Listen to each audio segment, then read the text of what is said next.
Hello students, welcome to all of you in science classes. Last video में हम लोगों ने पढ़ा था अबाउट डिस्टिलेशन और सिंपल डिस्टिलेशन।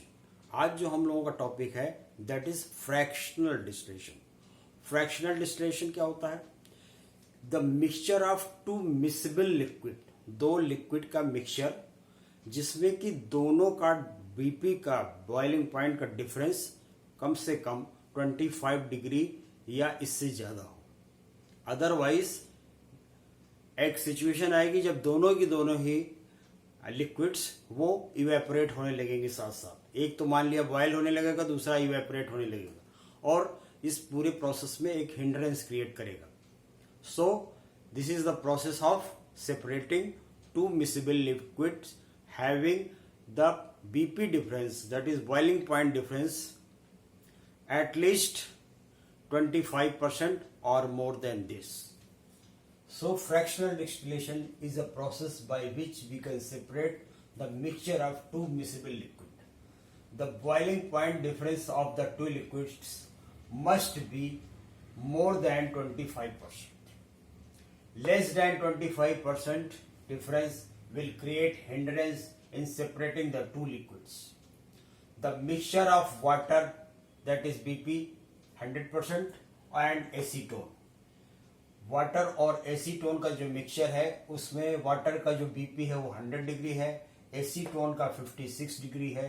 तो इन दोनों के बीपी का डिफरेंस आता है 44 डिग्री और ये एक आइडियल सिचुएशन क्रिएट करेगी।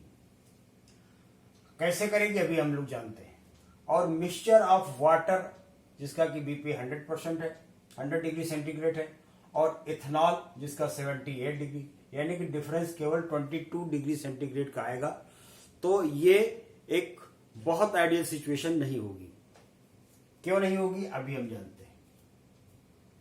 यहां पे हम लोगों ने सपोज कीजिए कि मिक्सचर ले लिया वाटर का और एसीटोन का, ठीक, वाटर प्लस एसीटोन का मिक्सचर ले लिया। Solution mixture of water plus acetone, ठीक। अब होगा क्या कि वाटर का बीपी है 100 डिग्री और एसीटोन का है 56 डिग्री। तो पहले कौन इवेपोरेट होगा? पहले होगा एसीटोन, क्योंकि वो 56 डिग्री पर ही वो बॉयल होने लगेगा और उसके वेपर्स जो है वो यहां पर होते हुए और इस फ्रैक्शनेटेड कॉइलिंग में आके और इसको क्रॉस करते हुए और यहां आएंगे और उसी तरह जैसे सिंपल डिस्टिलेशन में होता है और वहां पर हो जाएंगे। साथ ही साथ अब हीट तो आप कॉन्टिन्यूसली प्रोवाइड कर रहे हैं। वाटर भले ही बॉयल नहीं होगा, 100 डिग्री पर होगा, लेकिन इवेपोरेट तो वो नॉर्मल टेम्परेचर में भी होने लगता है, रूम टेम्परेचर में भी होने लगता है। तो इवेपोरेशन तो उसका शुरू हो ही जाएगा। जो वाटर इवेपोरेट होंगे वो क्या होंगे? वो यहां आएंगे और इस फ्रैक्शनेटिंग कॉलम में इन दीवारों से टकराकर वो ठंडे हो जाएंगे, कूल डाउन हो जाएंगे और वापस फिर से कंडेंस होके ये फ्लास्क में गिर जाएंगे। तो केवल और केवल ये परमिट करेगा एसीटोन के वेपर को, जो कि आकर यहां पर कलेक्ट होके कंडेंसर के through drop by drop collect हो जाएंगे डिस्टिलेट के फॉर्म में। तो एसीटोन सेपरेट हो जाएगा, बच जाएगा वाटर। अब अगर डिफरेंस 25 से कम हो, जैसे कि यहां पर है इथेनॉल के कंडीशन में, जहां पर कि वाटर का 100 डिग्री है और इथेनॉल का 78 डिग्री है, तो दोनों के बॉइलिंग पॉइंट डिफरेंस में बहुत ज्यादा डिफरेंस नहीं होगा। तो होगा क्या कि जब इथेनॉल 78 डिग्री पर बॉयल होने लगेगा और इसके वेपर आने लगेंगे,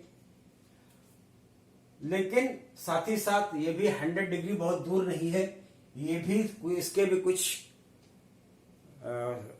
स्मॉल क्वांटिटी ये भी इवेपोरेट होने लगेगा और इसके भी वेपर्स कुछ क्वांटिटी में इसके साथ मिक्स हो जाएंगे। मतलब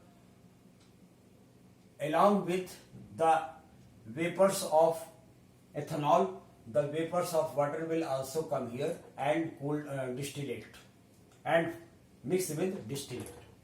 So एक प्योर फॉर्म आपको जो है वो एथेनॉल की नहीं मिल पाएगी. उसके अंदर कुछ क्वांटिटी, बहुत ही माइन्यूट क्वांटिटी ही सही, लेकिन उसके अंदर वाटर आ जाएगा. इसीलिए इस प्रोसेस में बीपी का difference at least 25 degree centigrade माना जाता है. ठीक, तो दिस इज द प्रोसेस. इसके अंदर भी पूरा उसी तरह सेटअप है. सिर्फ एक पार्ट हम लोगों ने ऐड किया है and that is fractionating column. Fractionating column कई टाइप के होते हैं. एक तो हमने इस टाइप से बनाया है. कुछ बुक्स में ये भी दिया है कि उसके अंदर एक ट्यूब के अंदर कुछ ग्लास बीड्स होते हैं, पोर्सिलीन के बीड्स होते हैं, जिससे कि वेपर जाके उसको सरफेस एरिया ज्यादा मिल जाता है, वो कूल डाउन हो जाती है और वापस फिर से फ्लास्क में लौट आती है.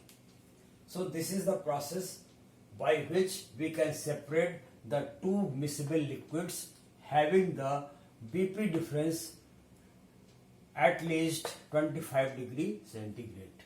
Otherwise, the process, the aim of our project will not be 100% successful. हमें डिस्टिलेट, हमें तो सेपरेशन तो हो जाएगा, लेकिन जो सेपरेशन होगा वो प्योर फॉर्म में ना होकर मिक्स्ड फॉर्म में हो जाएगा. So this is process is called as fractional distillation. Last time हम लोगों ने पढ़ा था सिंपल डिस्टिलेशन, और ये प्रोसेस है फ्रैक्शनल डिस्टिलेशन की, which is very very important product. So I think it is clear to all of you. Thanks for watching the video.